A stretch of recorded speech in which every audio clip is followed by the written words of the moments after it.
What's going on? We out here in South Dallas checking out this Dodge Ram, or this Ram 1500.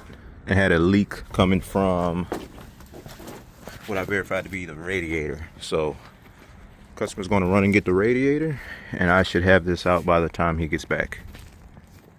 Since it already had a coolant leak, most of the coolant is actually out of it. So I just removed the fan. It was two 13mm bolts on the side, and then there's these little clips right here. Just push them back and that fan just comes right up. Now you just remove these mounting bolts to the radiator, and then there's a couple on the front for the condenser that looks like a 12mm, just to separate it from it, and it should be ready to come out.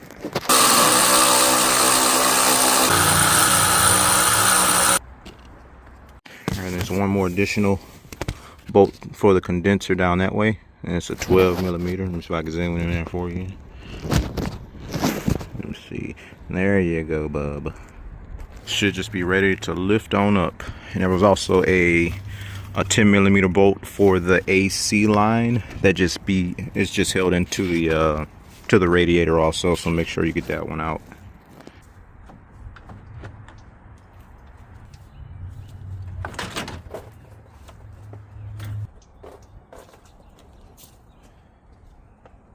I don't really see a leak, but it's definitely coming from here.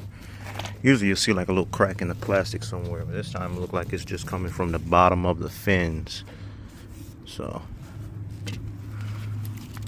all right, just reverse that process. Good thing about these Rams too, they have a lot of empty space to work with. It's a new radiator. Make sure you transfer all the mounting bolts and brackets over.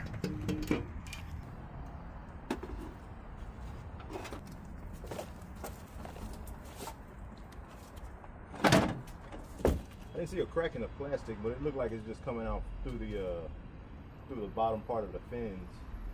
Yeah.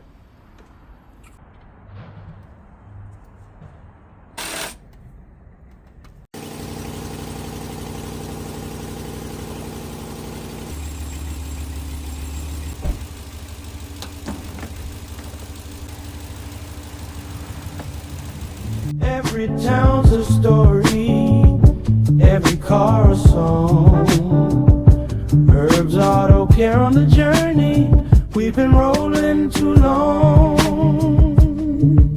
Touched by tales of love and loss, these broken cars have been